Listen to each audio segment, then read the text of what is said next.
The morning sun was just starting to peek through the clouds when Rebecca stood beside her old car in the apartment parking lot, staring at it like somehow her frustration could make it start. She'd already turned the key 5 times. Each time the engine made that awful grinding noise before going completely silent. Dead. Just completely dead. "Mom, we're going to be late," her daughter Sophie said from beside her, clutching her backpack straps with both hands. The little girl's voice had that worried tone that broke Rebecca's heart. Sophie was only 7, but she already understood what being late meant. She knew it meant trouble. Rebecca checked her phone. 7:45 in the morning. Sophie's school started at 8, and the teacher had already warned them about too many late arrivals. And Rebecca's shift at Valley View Diner started at 9 sharp. Linda, her manager, had made it crystal clear last week that another late arrival would mean a written warning. 3 warnings and she'd be looking for a new job. "I know, sweetheart. I know." Rebecca tried to keep her voice steady, but inside she was panicking. She looked down the street hoping to see the bus, but the schedule said the next one wouldn't come for another 35 minutes. That would make them both impossibly late. She thought about calling a taxi, then remembered she only had $18 in her wallet until Friday's paycheck. A taxi ride would eat up most of that, and they still needed groceries. The math was simple and depressing. There was just no good option here. Rebecca felt that familiar tightness in her chest, the one that showed up whenever money problems crashed into her life. Which was basically every day lately. The rent was due in a week. The electricity bill sat unopened on her kitchen counter because she was too scared to see how much it was. And now the car, which she'd been babying along for months, had finally given up completely. "Maybe we could walk," Sophie suggested, her big brown eyes looking up hopefully. Rebecca calculated quickly. The school was 2 miles away. Even if they ran part of the way, they'd never make it on time. And then she'd still have to get to work, which was another 3 miles in the opposite direction. She was about to tell Sophie they'd just have to be late, when she noticed a man walking toward a car parked a few spaces down. He was wearing a nice suit, the kind that looked expensive even to someone who shopped at thrift stores. His car was one of those sleek black ones that probably cost more than Rebecca made in 3 years. The man was checking something on his phone, about to get into his car. Rebecca felt her stomach twist. She hated asking for help. Hated it more than almost anything. Growing up, her mother had drilled into her head that you never asked strangers for anything. You handled your own problems. But watching Sophie shift nervously from foot to foot, Rebecca realized this wasn't just about her pride anymore. "Stay right here," she told Sophie quietly, then took a deep breath and walked quickly toward the man before she could change her mind. "Excuse me," she called out, her voice coming out shakier than she wanted. "Excuse me, sir?" The man looked up from his phone. He was maybe in his early 40s with dark hair going slightly gray at the temples. His expression was neutral, waiting to see what she wanted. Rebecca's mouth went dry. Now that she was standing in front of him, the words felt stuck in her throat. What was she even doing? This man didn't know her. He probably thought she was about to ask for money or something worse. "I'm so sorry to bother you," she started, the words tumbling out fast. "I know this is weird and you don't know me at all, but my car just died and my daughter needs to get to school. Riverside Elementary. It's just about 10 minutes from here, maybe less. I wouldn't ask except we're already late and I just..." She stopped herself, realizing she was rambling. The man was looking at her with an expression she couldn't quite read. Not annoyed exactly, but thoughtful. Considering. "I can pay you," Rebecca added quickly, even though she really couldn't afford to. "Not much, but I have some cash." "Where's your daughter?" the man asked, his voice calm and even. Rebecca turned and pointed to where Sophie stood by the broken-down car, watching them nervously. The man's expression softened slightly when he saw her. He was quiet for a long moment. Rebecca could feel her heart pounding. She was already preparing for him to say no, already thinking about what she'd do next. Maybe she could call in sick to work. Lose a day's pay but keep her job. Take Sophie to school on the bus and just deal with the consequences. "Riverside Elementary?" the man asked. "Yes, on Maple Street. The one with the blue playground out front." He nodded slowly, then looked back at Sophie again. Rebecca could almost see him weighing the decision. A strange woman asking for a ride. It probably seemed suspicious, maybe even dangerous. She wouldn't blame him for saying no. "All right," he said finally, clicking his key fob. The car's locks popped open with a soft beep. Come on. Rebecca felt a wave of relief so strong it almost made her dizzy. Thank you, she breathed out. Thank you so much. Sophie, come here, honey. Sophie ran over, her backpack bouncing against her back. She looked uncertainly at the man and his fancy car. It's okay, Rebecca told her gently. This nice man is going to give us a ride to school. The man opened the back door for them. The inside of the car smelled new and clean, like leather and something else expensive. Rebecca had never been in a car this nice. She almost felt bad sitting in it with her worn jeans and old jacket. Sophie climbed in carefully as if she was afraid to touch anything. Rebecca slid in beside her, clutching her purse in her lap. The man got into the driver's seat and adjusted his mirror. Seatbelts, he said, not unkindly.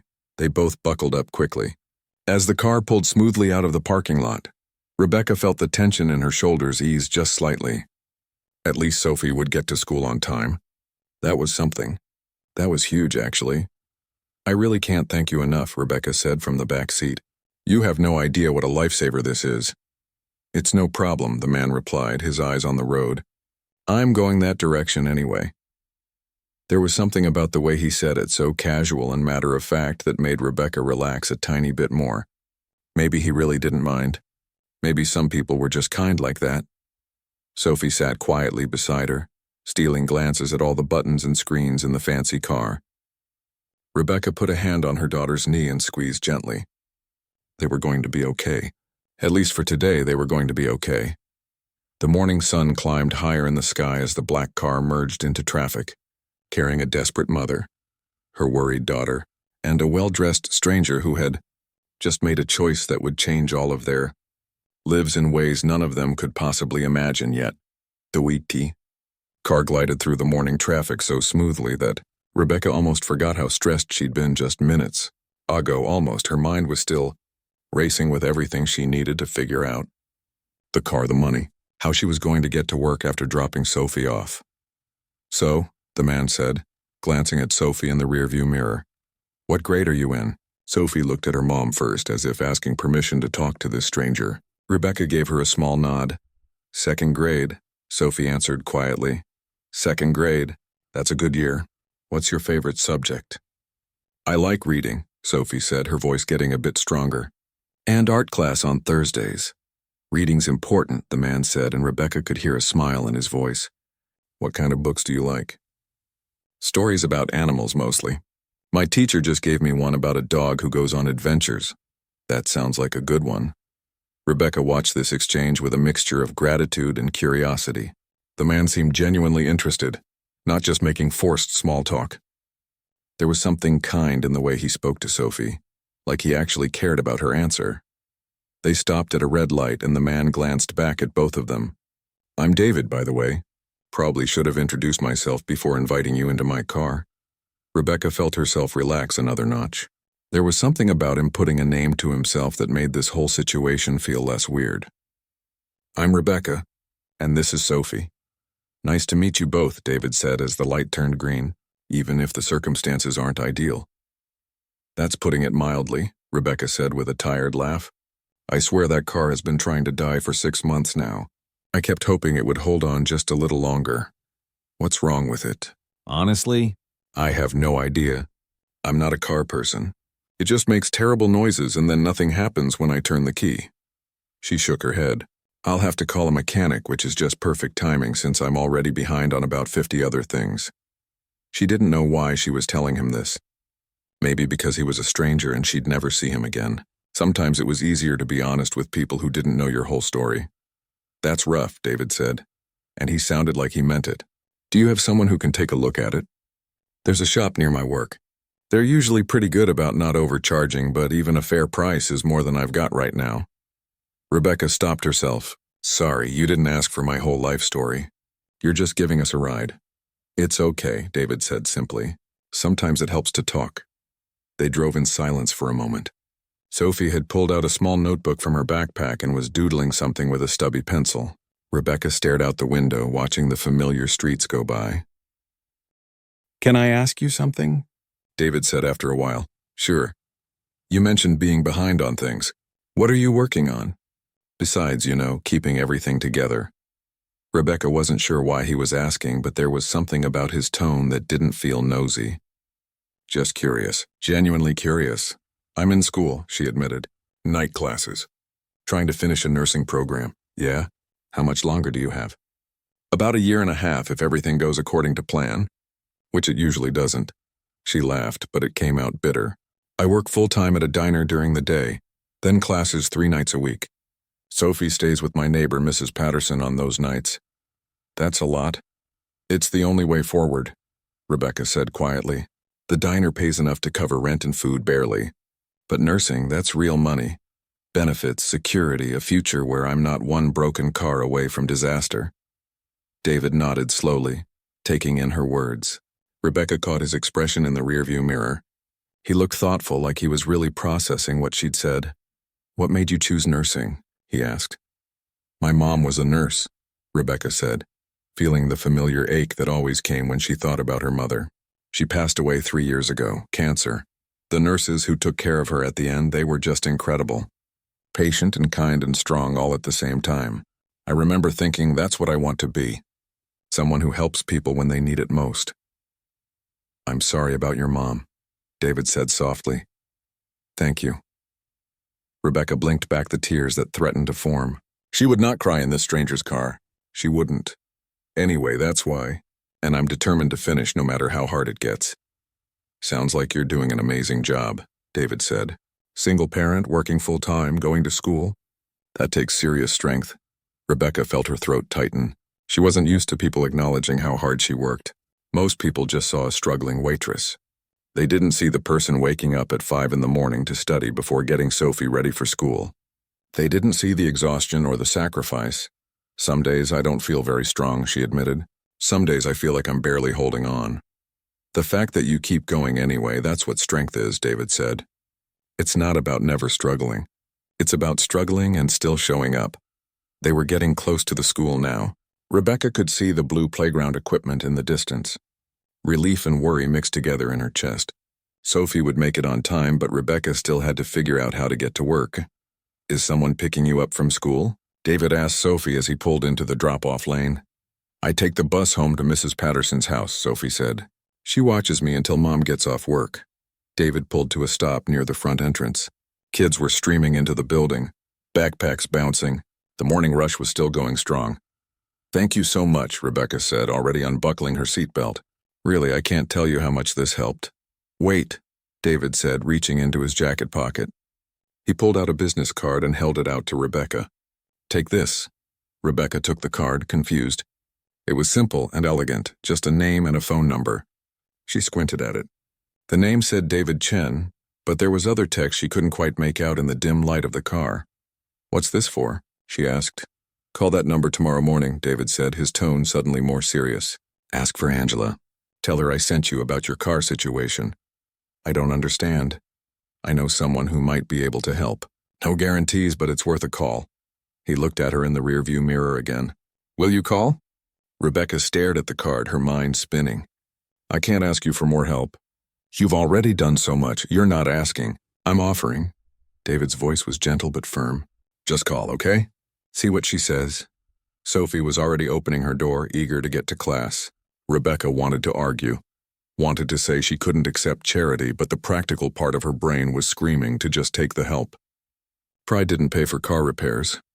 Okay, she said finally, tucking the card carefully into her purse. I'll call.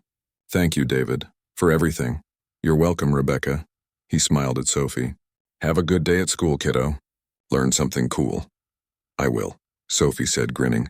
She hopped out of the car and ran toward the entrance, her backpack bouncing with each step. Rebecca climbed out and closed the door, then leaned down to look through the window one more time. Seriously? Thank you. David just nodded, gave a small wave, and pulled away from the curb. Rebecca stood there for a moment, watching the black car disappear into traffic. Then she looked down at the business card in her hand. In the morning sunlight, she could finally read it clearly. David Chen, Chief Executive Officer, and below that, a company name she vaguely recognized. Something about technology. Her stomach did a small flip. CEO? What kind of CEO drove around giving rides to random desperate mothers? Rebecca turned the card over, but the back was blank. Just a name, a title, and a phone number. She had absolutely no idea what had just happened. But tomorrow morning she was definitely making that call. Rebecca barely slept that night. She kept thinking about the business card sitting on her kitchen counter, right next to the pile of unpaid bills. Every time she closed her eyes, she saw those words again. Chief Executive Officer. She'd spent her entire evening after her shift Googling David Chen. What she found made her stomach twist into knots. David Chen wasn't just some successful businessman. He was one of the richest people in the entire state. His company, Tech Venture Innovations, had created some kind of cloud computing system that basically every major corporation used. The articles talked about billions with a B, not millions. Billions. Rebecca had sat on her worn-out couch, staring at photos of David at charity galas and business conferences, and felt her cheeks burn with embarrassment. She'd poured her heart out to a billionaire, told him about her money problems, her broken car, her struggles.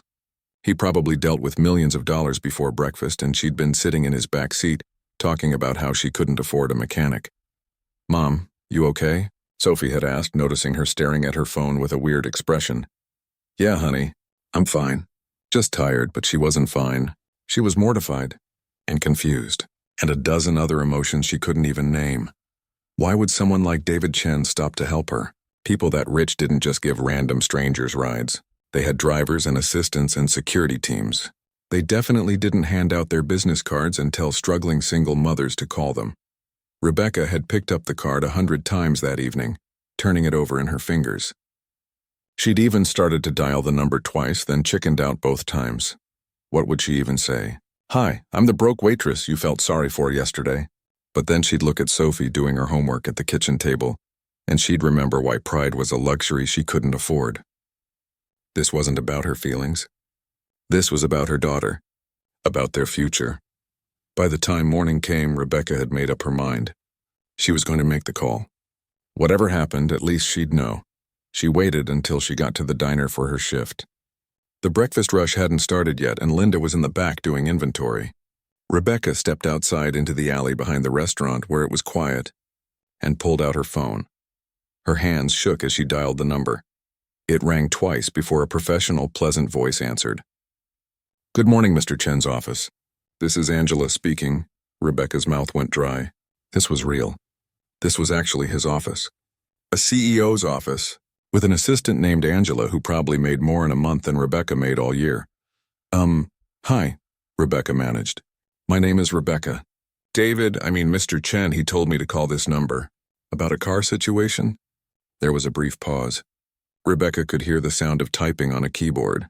"Rebecca, yes," Angela said, and her voice warmed considerably. "Mr. Chen mentioned you'd be calling. He left detailed notes. How are you this morning?" "I'm okay. A little confused, honestly." Angela laughed softly. "I can imagine. Let me explain what Mr. Chen had in mind. He mentioned your vehicle broke down, and that repairs would be a financial strain. He's arranged for a local mechanic, someone he's worked with before, to take a look at your car. The inspection and diagnosis would be free, and if it's repairable, Mr. Chen would like to cover the cost." Rebecca felt like someone had knocked the air out of her lungs. "I'm sorry, what?"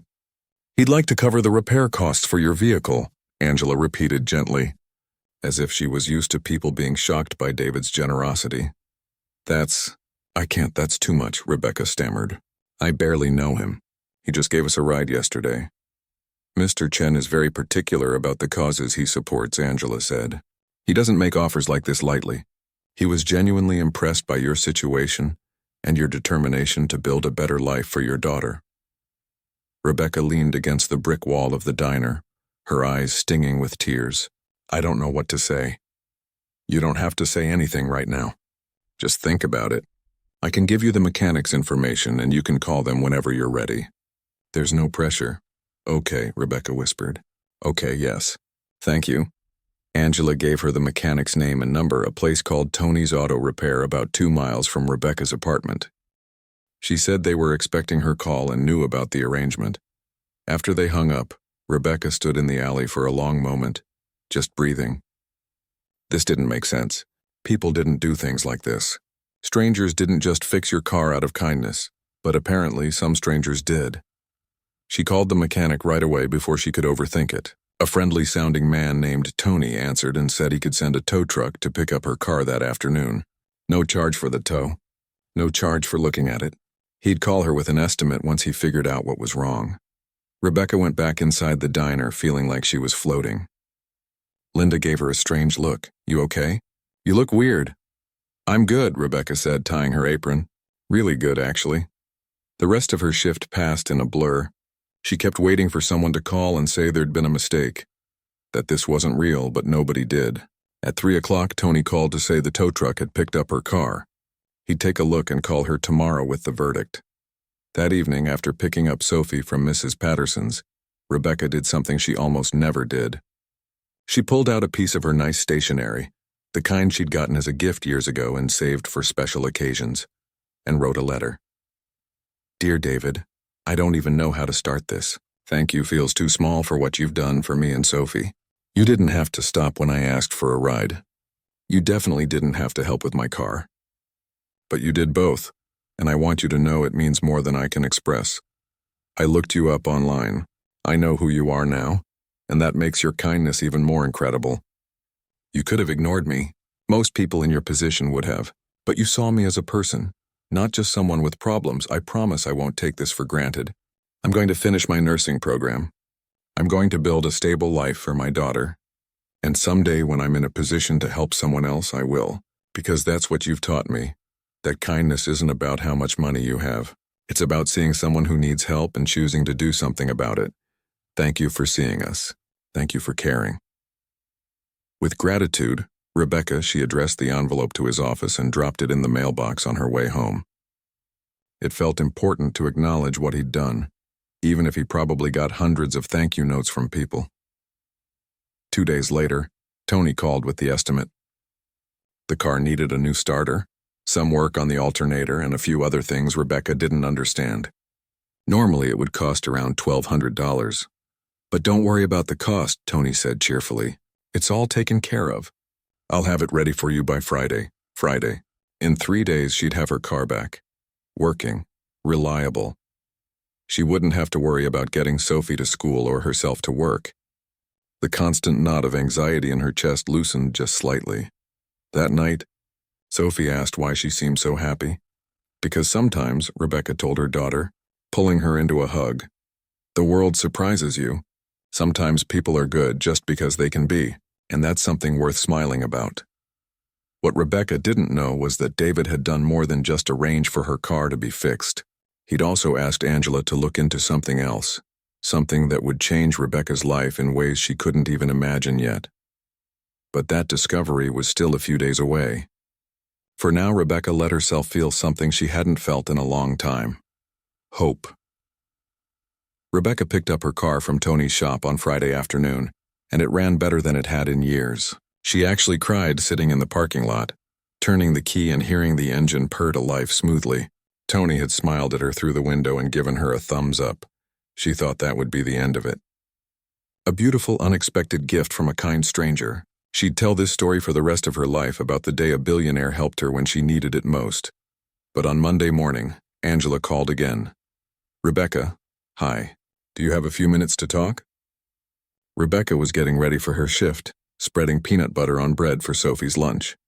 "Sure, what's up?" "Mr. Chen would like to meet with you. Are you available for coffee tomorrow morning? Say around 10? Rebecca nearly dropped the knife. "He wants to meet with me, why?" "He has a proposition he'd like to discuss with you. Nothing concerning, I promise. He's just impressed by your story and thinks there might be an opportunity that could benefit you both." Rebecca's mind raced. A proposition? What kind of proposition? She was a waitress trying to become a nurse. What could a tech billionaire possibly want from her? "I work tomorrow at 9, Rebecca said slowly. "What if Mr. Chen met you at the diner? Would that be easier?" "At the diner?" Rebecca glanced around her tiny apartment, thinking about Valley View with its cracked vinyl booths and coffee that was always slightly burned. "He wants to come to my work?" If that's convenient for you, yes, it wasn't convenient at all. It was mortifying. But Rebecca heard herself saying, "Okay, sure, that works." After hanging up, she immediately called her neighbor. "Mrs. Patterson, can Sophie stay with you an extra hour tomorrow morning?" Something came up. "Of course, dear. Everything all right?" "I think so.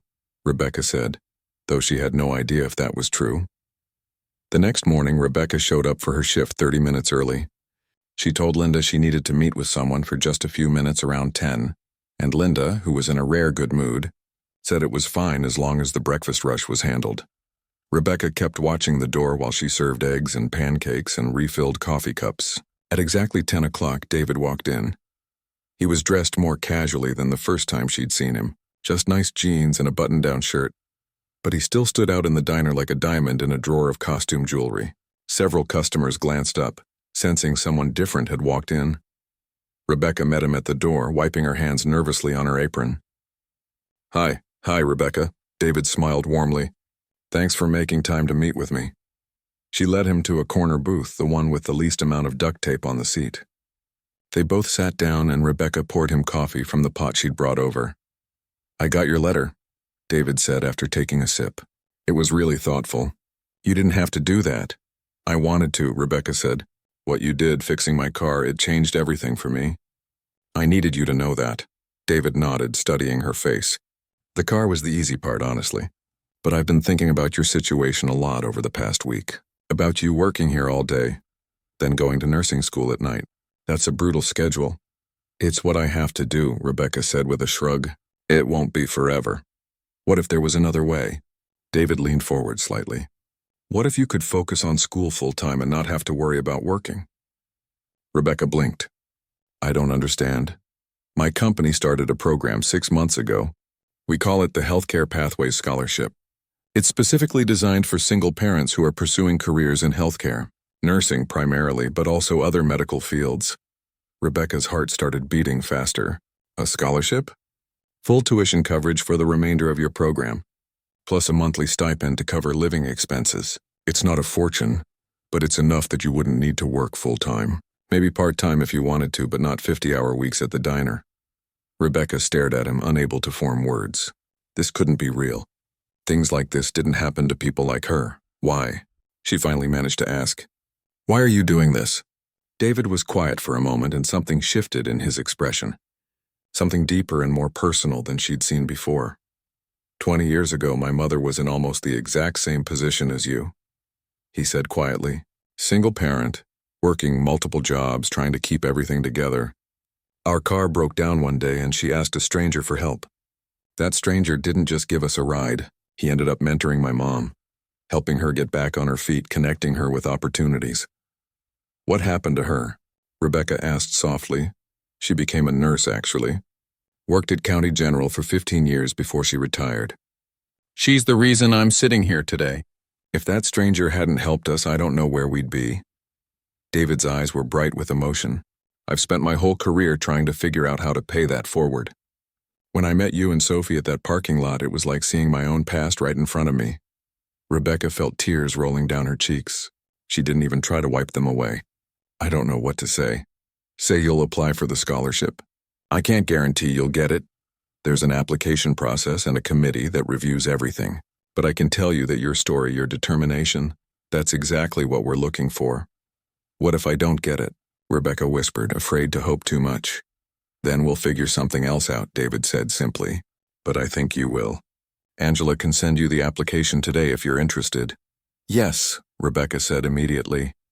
"Yes, please. I'm interested." They talked for another 20 minutes. David explained more about the program, what it covered, what would be expected of her.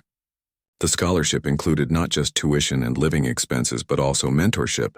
Recipients were paired with professionals in their field who could offer guidance and support. "And there's one more thing," David said as he was getting ready to leave. "When you graduate, if you're interested, there's a position waiting for you at our company's on-site medical clinic. We employ a full healthcare staff for our employees. The pay is competitive, the benefits are excellent, and the hours are reasonable." Rebecca's hand flew to her mouth. "A job? You're offering me a job?" "Not offering exactly.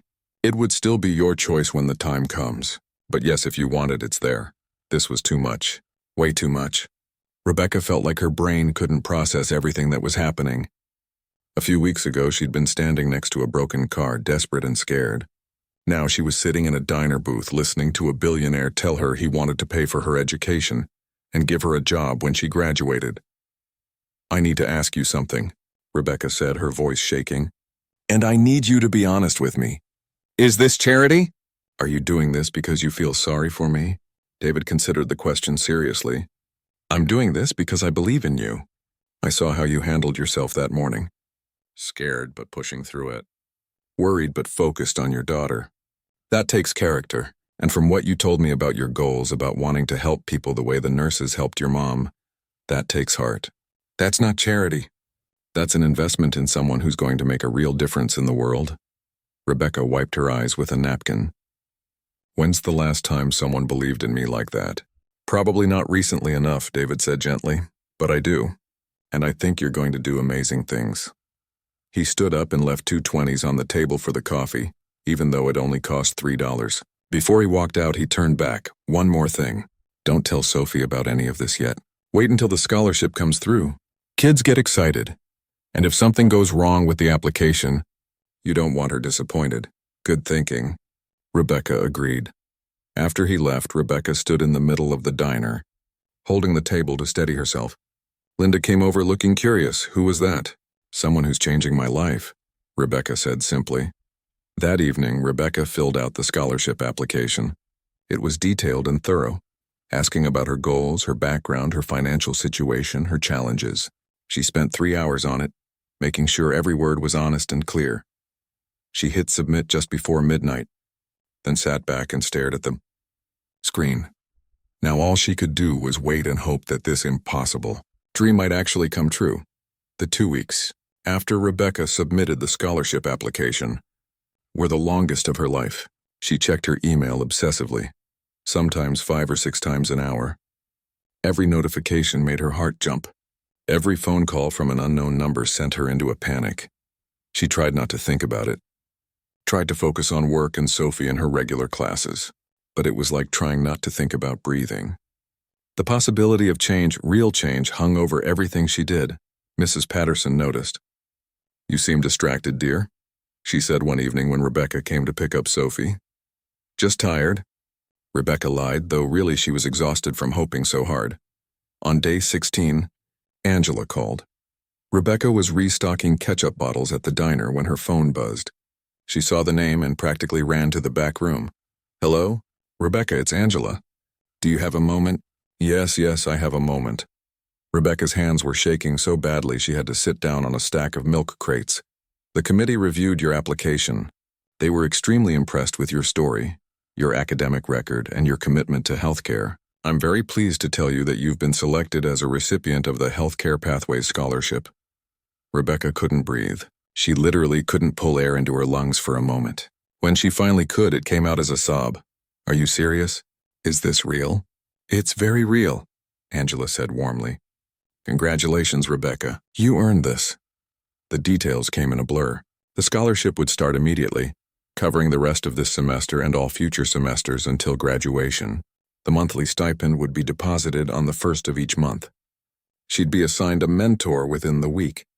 There would be a small ceremony next month where she'd meet the other scholarship recipients. After the call ended, Rebecca sat in the back room of the diner and cried. Deep gulping sobs that she'd been holding back for years. All the fear, all the exhaustion, all the nights wondering if she was going to make it. It all came pouring out when she finally pulled herself together. She went straight to Linda's office.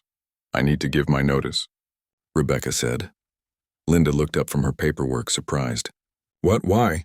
Did you get another job?" "Sort of. I got a scholarship. A full scholarship. I'm going to finish my nursing degree without having to work full-time."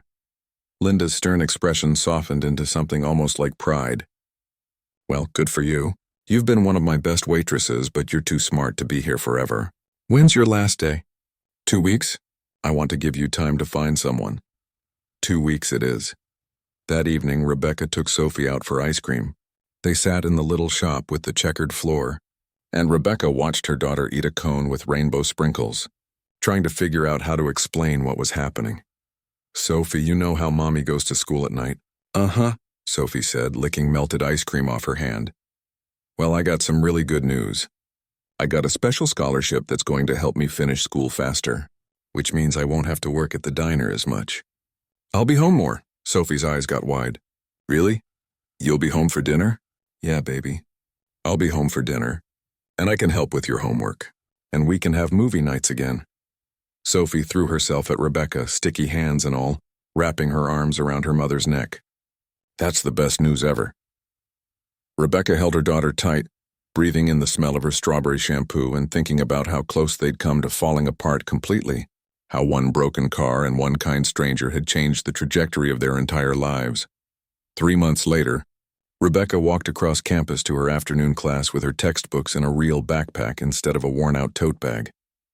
She wasn't exhausted. She'd actually slept 7 hours the night before. She'd eaten breakfast sitting down instead of grabbing something while running out the door. Her mentor, a nurse practitioner named Patricia, met with her every 2 weeks. Patricia had been doing this for 20 years and had so much wisdom to share. She helped Rebecca think about specialties, about where she might want to work after graduation, about the realities of nursing that textbooks didn't cover. Rebecca still worked part-time at a coffee shop near campus, just 15 hours a week. She wanted to contribute something, wanted to maintain her work ethic, but it was manageable now. It didn't crush her. She saw David occasionally. He came to one of the scholarship program meetings and spoke to all the recipients about resilience and believing in yourself, even when circumstances seemed impossible. Afterward, he made a point to ask Rebecca how she was doing. "Really good," she told him honestly. "Better than I ever imagined. And Sophie? She's thriving. Her grades are better. She seems happier. Turns out having a mom who's not constantly stressed makes a difference." David smiled. "You're doing the hard part. I just opened a door. You're the one walking through it." A year and a half later, Rebecca stood in a blue cap and gown waiting for her name to be called. Sophie sat in the audience next to Mrs. Patterson, holding a bouquet of flowers they'd picked out together. Patricia was there too, cheering louder than anyone when Rebecca walked across the stage. And in the back row, looking proud, was David. Rebecca had invited him, not expecting him to come. CEOs didn't have time for every scholarship recipient's graduation, but he'd shown up, and when their eyes met across the auditorium, he gave her a thumbs up that made her laugh through her tears. At the reception afterward, David approached her with a small gift bag. "What's this?" Rebecca asked. "Open it. Inside was a stethoscope. A really nice one, the kind that professional nurses used. Engraved on the side were the words, 'Dr. Chen says listen to your heart.' You've got this." Rebecca looked up at him, tears streaming down her face for what felt like the 100th time that day. "Dr. Chen? My mother. She wanted you to have it. I told her about you and she insisted. I can't accept this." "Yes, you can," David said firmly. "And you're going to use it to help a lot of people, just like you planned." 2 months later, Rebecca started her job at Tech Ventures Medical Clinic. The pay was everything David had promised and more. The benefits covered everything. Sophie enrolled in a better school district. They moved into a 2-bedroom apartment with actual heating that worked. But more than the material changes, something had shifted inside Rebecca. She no longer walked through life feeling like she was one disaster away from losing everything. She had stability. She had support. She had a future, and she never forgot where it started.